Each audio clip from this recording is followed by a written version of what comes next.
Workistic, your work wellness resource on the go. A Thoughts to Inspire interview. At the Work Wellness Institute, the future of work starts with well-being. Dive into our Workplace Wellness Work Bites for summaries of our carefully curated trending webinars, published workplace research findings, and informative interviews with key industry subject matter experts. Learn and stay informed about work wellness anywhere, anytime with Workistic, your work wellness resource on the go. Welcome to our Thoughts to Inspire series, bringing together subject matter experts from across sectors to present evidence-informed, thought-provoking ideas and approaches. These interviews invite conversation and bring attention to the most pivotal and timely workplace wellness topics. Hi, and welcome to our Thoughts to Inspire series. Thoughts to Inspire is an opportunity for us to invite experts in their field to introduce new ideas and thought-provoking initiatives that they've brought into the workplace. I'm Dr. Cameron Stockdale. I'm the President and CEO of the Work Wellness Institute, and it's my pleasure to introduce Nikki Langdon. Thank you for being here today. I really appreciate it. We thought you'd be a great interview. You and I had a discussion a number of weeks ago, and I was really impressed with your story. You're the regional manager of the Prairie Region, the Neil Squire Society, and you wrote a book about your personal experience with mental health issues. And I thought that your approach was really interesting, and that's why we've invited you here today. So thank you. Thank you. Maybe we can start a little bit by introducing yourself and telling us a little bit about you, and then we'll maybe get a little bit more into Neil Squire Society and why you wrote the book. Yeah. Well, my name is Nikki Langdon, and I've been the Prairie Regional Manager for 20 years for Neil Squire Society. I'm a mom to 4. I have 8 grandchildren. Those are the things that make my life sparkle. And the one thing that, as we start to speak about my illness, the one thing was that I was able to work throughout having this illness. I was diagnosed over 30 years ago, but I've had it my whole life. And then what happened was the pandemic just really kicked my butt. And I was like, holy, and there was a time that I didn't think that I thought I might take my own life. It was just so profound, and my illness was so profound, and I've had those periods throughout my life, but it was just so profound. And then I thought, there's a genetic component to my involvement, and I thought, I have to write this down for my children and my grandchildren. They have to know this.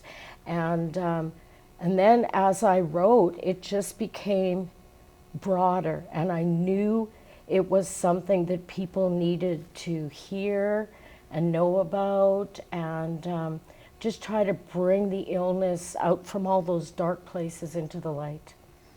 So you've become an advocate for mental health. Absolutely. But you worked for the Neil Squire Society for 20 years. Yes, yeah. I guess the question is, what motivated you to write the book now and become this sort of public-facing advocate, even though you've been doing this work for 20 years? Well, you know what, it started small. It started in my office, and I'm an advocate for all people with disabilities and involvements. I just happen to have this one. But I believe in the even playing field for anyone who has any kind of involvement or barrier or whatever they want to call it. And so through my work at the Neil Squire Society, you sit on this side of the desk and you're talking to somebody and, encouraging them to get employment and encouraging them to do this and encouraging them to do that. And they're looking at you like, easy for you. You're sitting in that chair and you have this wonderful, easy, and of course it looks like that. I've got my dress and I've got my shoes, and so it looks like I've got it all together. And then I started sharing my story and saying, I get this. This is my story. And all of a sudden, we're together. We are both working side by side together. And I get it and they get it, and we form relationship. And it's not we're a job developer or a regional manager to client. It's two people working together. And so that's what started. And then during the pandemic, with so many people struggling, it just became clear to me that I have a story to tell. I want to, and what I say in my book is one story at a time, destigmatize this illness. So many more people were affected. And then in the pandemic, just the diagnoses skyrocketed.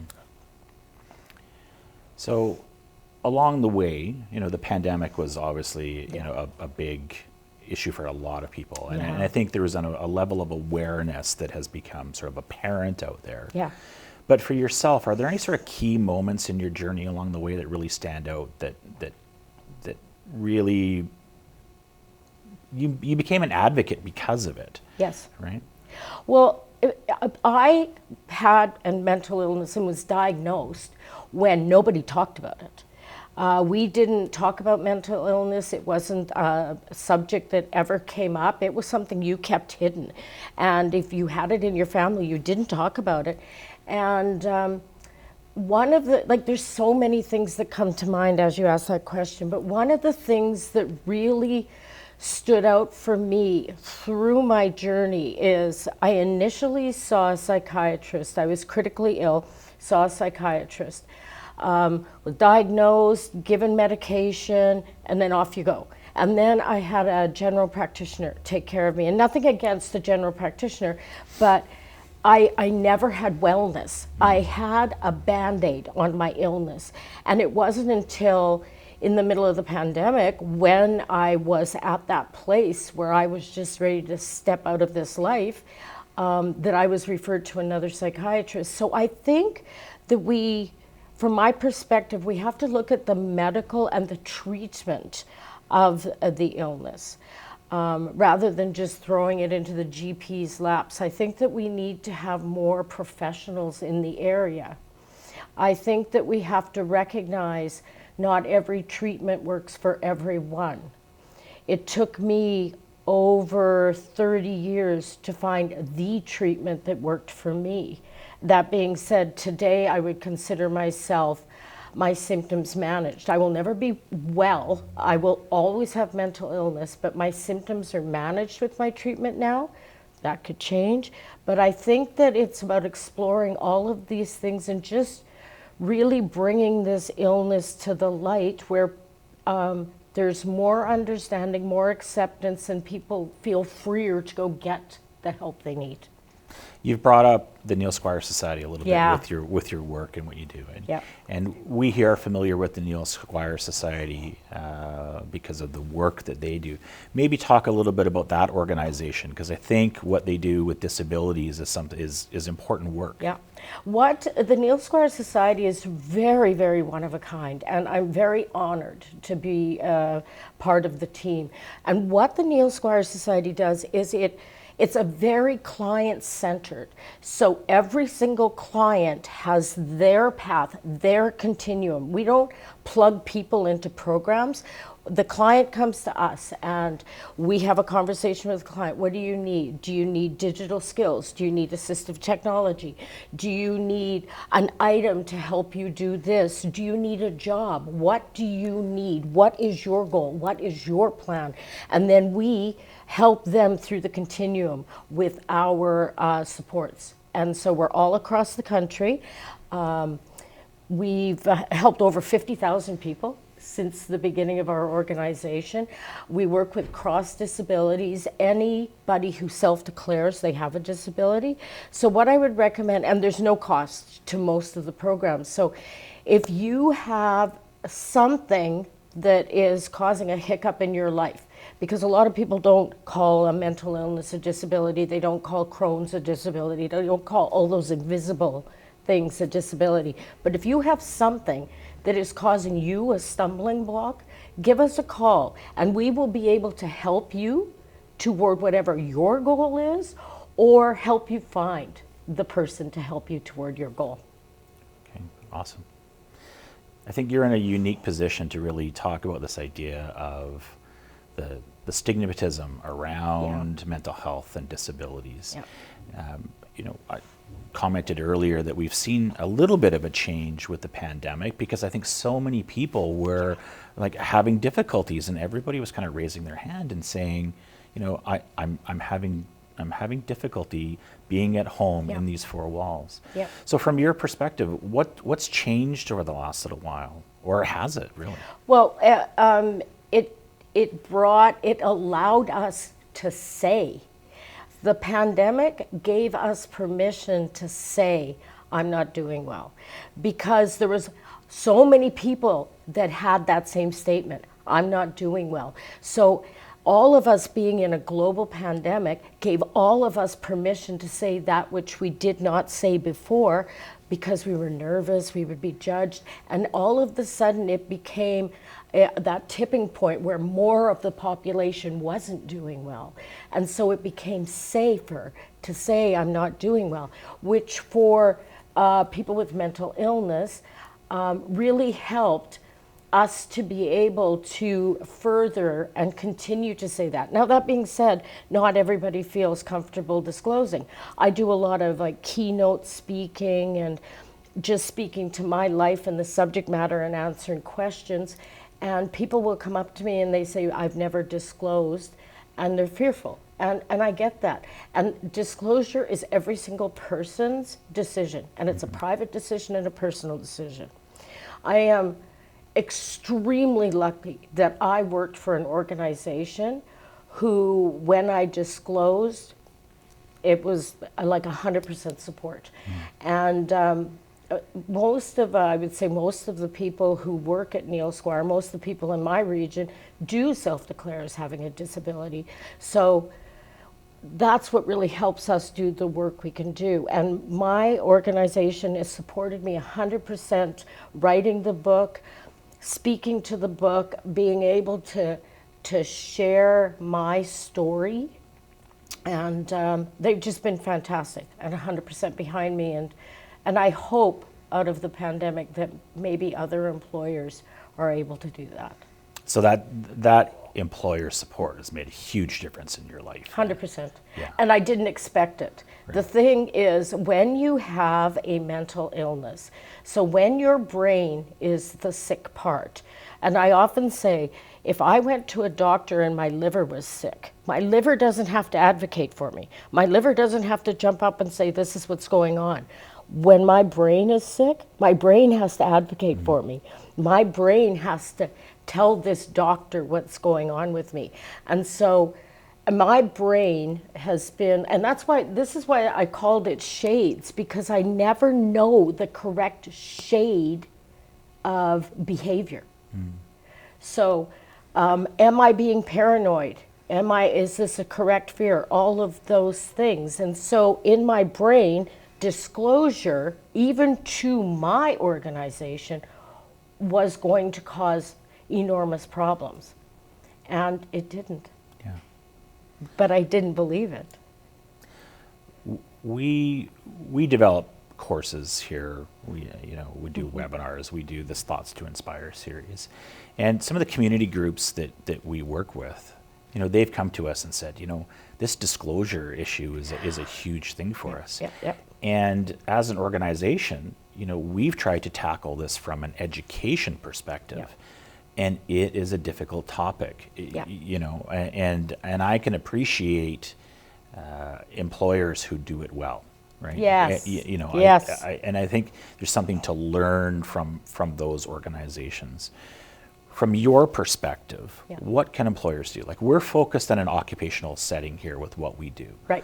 From your perspective and the work you do, what can employers do to help with those issues of disclosure? Yep. And then how do they create work sites or workplaces that are psychologically safe, is the term I would use? Right. And it's a big undertaking, and yet it's not. So it would be, it's just eliminate as best able the judgment around it.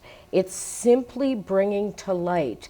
This is simply You know, Joe has diabetes, Nikki has mental illness, Michelle uses a wheelchair. It's all the same.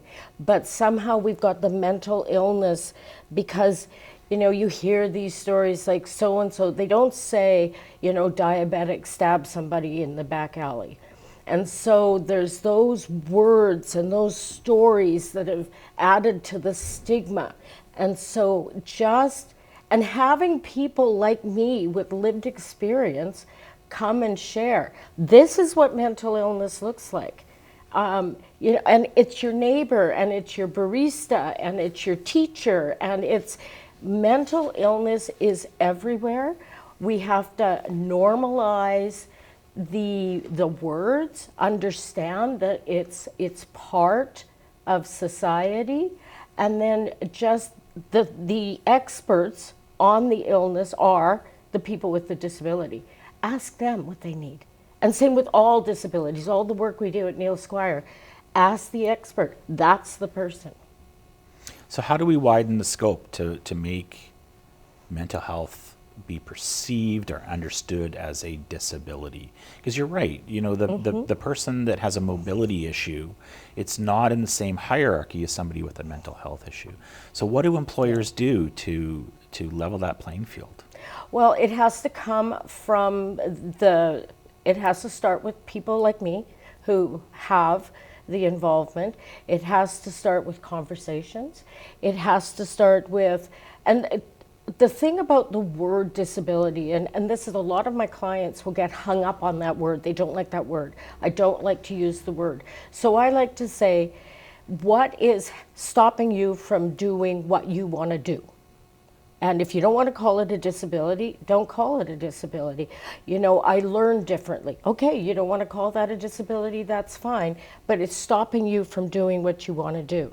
So I think that we have to just be aware of our language, be aware of supporting each person where they are on their continuum, and people like me who have, in my wonderful 60 years, become comfortable telling people this is what mental illness looks like. Yes, I almost took my life. Yes, I've been through so many medications and so many treatments. And yes, I've had days where I don't know if what I'm thinking is correct. Is that reality? Is that not reality? What is reality? And these weird conversations going on. Listening to somebody like me who's had it, has it, lives with it, and it just opens the door, and it's not scary. It's not as different as you think. Like, I'm sitting here. Yeah. I'm not that different. I think I'm hysterical. I think I'm brilliant, but I'm not that different than everyone else. We all think we're hysterical and brilliant. 100%, yeah. But I'm not that different. And so when you meet me and people meet me and get to come up and talk to me, they're like, wow, you're just like me. Yeah. So basically what I need to do is say to all the employers is to get your book. You can go and read your book and read through the life story. 100%. Perfect. That's exactly what needs to happen. Okay. And 10% of all profits go to Canadian Mental Health. Nice. Because I'm not interested. My whole thing is about getting the story out and having people understand. So many, like I was just speaking at Canadian Mental Health in Moose Jaw, and I said, so many people think people with mental, like they don't want to meet your eyes. And I know that probably sounds strange, but as soon as they find out you have a mental health diagnosis, nobody wants to look you in the eye. And the group I was speaking to said, yeah, they don't, all of a sudden it's like, oh, I can't be involved. My job is to help people look me in my eye and see I'm just a person, and this just happens to be the thing I carry around. We all carry around stuff in life. This just happens to be mine. So are there barriers that you see? Because I often will answer the phone here in the organization, and people are asking for, advice or help or organizations to go to, and I say, well, this is the next step you should take, and I get we can't do that. But is there anything that you kind of see as an ongoing barrier that maybe it can be overcome fairly easily? Well, I don't know about easily. Okay. Like I said, the medical system is, I would consider, a bit of a barrier. And I'm not often perceived as popular for this thought or opinion, but having lived experience, this I believe is each and every person on earth is responsible for their wellness. In the end, it's us. Like the buck stops here. I can't blame everybody.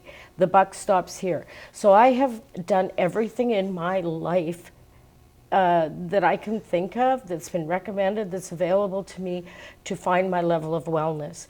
If I had diabetes and didn't take my insulin, and I'm very ill, I can't really go and blame everyone else. And so I tell people with mental illness, I know it's hard. I know it's hard because this is the thing that's sick. Let an advocate help you, but let's get that better, because until you find some wellness or some management, you can't achieve what you want to. So even with the Neil Squire Society, if you want employment, you have to hit a place where your symptoms are managed. Like with addiction, you have to hit a place where your symptoms are managed to be able to go on and manage and achieve your goals. And so I really strongly speak to that. It is our responsibility as people with the illness to manage our illness and to manage our symptoms and do what we can. That's really super hard. Take an advocate.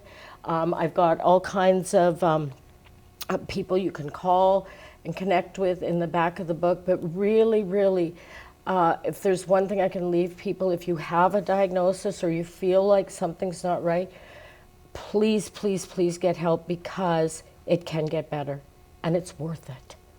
It's interesting what you say about sort of workplace stigma, and that employers can actually, they can make a difference at the end of the day. Yeah, absolutely. From your work and the work that you do, with your book and your speaking, what are the positive outcomes that happen to a workplace if employers do this well? What happens to those workplaces? People thrive. People absolutely thrive. And a mental illness doesn't have to be a chronic, I've got a lifetime. I personally have a chronic illness that I have for my lifetime, but there you can have episodic moments. And so support those episodic moments. Allow the person to have what they have, share what they have, and support it in the best way you can. If somebody came to me and said, I have cancer and I need to be off for 3 months, 100%. If they said, I'm having a nervous breakdown, I'm having a mental health crisis, I need to be off for 3 months, that needs to be the same response. And when you get back, when the person gets back after their cancer is in remission or whatever, they are celebrated. When the person gets back after the mental illness leave, same response, please. What happens is people come in and they're, oh, do I talk to Joan? Is Joan going to break if I say hello to her? No. Joan is back because she's stabilized. She's okay. Show Joan your support the same way you would if she was off for cancer for 3 months. I like the idea that you were saying that you may be unpopular for your perspectives at times. Yeah. That's great, right? Yeah. That's what the Thoughts to Inspire series is Yes, about, yeah, right? yeah. Like new ideas, thought-provoking sort of Yeah, comments, and yeah. make people think and maybe add their own perspective to Yeah. the discussion. I would really like to ask your opinion about, future leaders. And why I want to bring this up is that we've sort of taken the perspective here that like COVID is the one of many disruptive events of the future. Yes. We're going to run 100%. into, we live in the Lower Mainland here, or I live in the Lower Mainland here, is there an earthquake, is there storms, disruptive events of the future. Absolutely. And they affect people's mental health, Yeah. right? We saw that with COVID. Yeah. What do future leaders need to know? What do we need to impress on those people who are going to be supervisors, team leads, managers in organizations? What message do you want to get across to them? The biggest message I want to get across is destigmatize. This is an involvement that human beings have like any other involvement human beings have. It needs to have the same funding to care for human beings, the same way we have our cancer research, we have to have our mental health research, we have to have a medical infrastructure that can help people with this. We have to normalize and embrace whatever modalities the person needs. Right now, my modality, my healing comes from something called transmagnetic stimulation, and I don't know if you've heard of that. So electroconvulsive therapy is a shock, an electric shock. I have the same, it's sort of a less invasive, but same idea. So I go in and I get magnetic pulses shot into my head. It's the only thing in my 60 years on earth that has helped me feel whatever the word normal is. I don't even know what that word is, but it is the only thing that has helped me. It's only, I know it's available in Saskatchewan. I don't think you even have it here. Those are the kinds of things we really need to open our minds, and our leaders have to understand that this is an involvement the same as other involvements. Human beings need support, and we all need support to be our best. And it's just about being your personal best. For me, having my magnet, I have once a month maintenance with my magnet. For me, that maximizes my life. I can run and play and laugh with my grandchildren instead of just looking at them and thinking, why don't I feel something sitting with this beautiful soul? Let's just bring whatever tools, let's fund whatever tools we need. Let's become aware of those tools. And it's just further, let's educate, let's open our hearts, let's realize if your brain is sick, it's the same as if your liver's sick, it's the same as if your finger's sick. We just need to support and care for each other as a human community throughout whatever. So there are managers and leaders in place today who they might be listening, and this is kind of a new topic for them. Yeah. And it's pushing their level of comfort a little bit because Fear. We all know that it's kind of easier to turn a blind eye and say, go away and come back when you're better. Yep. Right? Yep. And what if, oh no, what if Joan cries at work? We can't have that because that's an emotion and we're all very uncomfortable with that. Well, you know what? If Joan cried from work because she was having a moment with her illness, or if Joan cried from work because she was having a moment with her chemo, it's okay. We have to accept and allow humans to be humans. Yes, we all have to do our jobs. I've done my job throughout my illness. I have expanded my region. I have been able to reach out and help so many people with the work that we get to do. But I can still have a moment, and I allow myself to have a moment where if I cry, if I feel sad, or if I'm having a panic attack and I'm very anxious, I can say, this is where I am right now, give me 10 minutes, and just to normalize that and not go, oh no, what's going to happen next? Oh no, is it going to get out of control? It's fear. Yeah. It's going to get out of control. What's going to happen next? Are they going to be running through the building screaming? We don't know how to handle this. It's because we don't have a full understanding. So I don't fault a manager. I just hear people like me and understand, yeah, Joan may cry for 10 minutes one day. It's okay. So is that the one thing that you would say, if the takeaway today that you're going to implement for a new, any manager? Yeah. Today, it's give people space. That's the first, that's what you can do today. Yeah. Just give people space. You know what? Ask the person. That's all I am asking for each and every single person is, I'm the one with the illness, ask me. My illness is going to be different from Joan's, different from Michelle's, different from Michael's, but ask me. Ask me what I need. And that's the employers get so, oh, I don't know how to accommodate this. Oh, this is so difficult. And I get it because they don't want to mess up. Like, it's good intention. But ask the person. They know. So the next step is about education then. Education, becoming comfortable, taking that big fearful elephant out of the room and just becoming comfortable with this is just like any other, disability barrier involvement that humans get.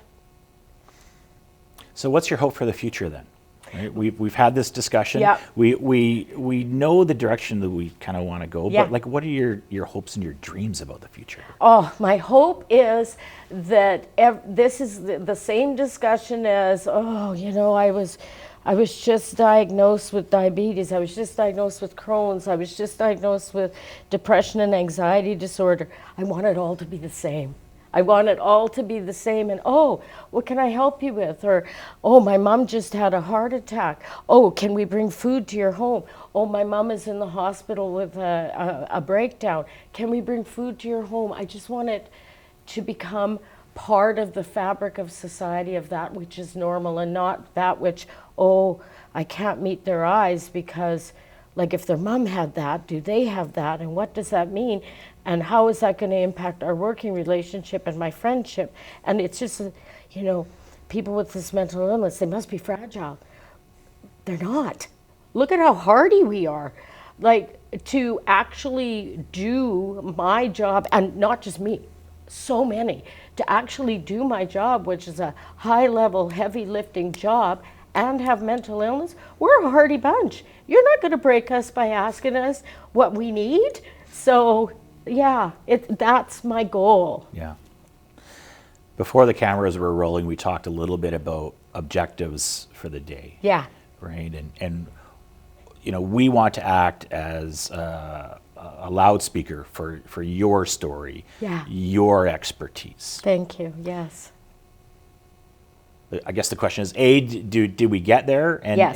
and B, maybe, is there anything that you want to add that we haven't talked about today?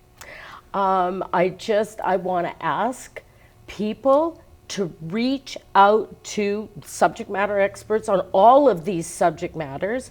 I want them to hear people with mental illness. I want them to, and all disabilities. The work we do at the Neil Squire Society is like, I am so proud of that organization. And there is a place for everybody who has any kind of involvement, barrier, disability, who wants supports, who has a goal and wants to achieve it. There are people there to help.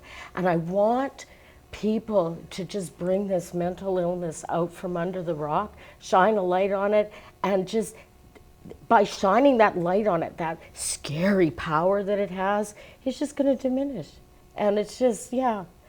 And I don't want people to think that people with mental illness don't have full and robust lives as well. I have this, and I have a full and robust life, and I love to laugh, and I love to do all of these things. So we're not just the one thing, and that's the same with everybody with a disability. You're not just the one thing. That's not your definition. Yeah. You're a human being first, who happens to have. But let's bring this particular happens to have out into the open, take that power of the negativity away from it. That's fantastic. I think what I heard from you today is, first of all, ask questions. Ask questions. Ask the person. Give people some space. Yep. Educate yourself. Yep. And I would tell people to go and buy your book again. Thank you. Because I think that would really, provide some insight to Yeah. new managers and leaders about Yeah. what people who are carrying this issue with them, sort of a lived experience, and they can read it from that perspective. Absolutely. And I like your idea that we start treating mental health issues as any other disability. It is. Right. So I very much appreciate your expertise and your thoughts. Thank you. And thank you for being here. Thank you. Thank you so much for having me. Continue your learning and connect with us at www.workwellnessinstitute.org.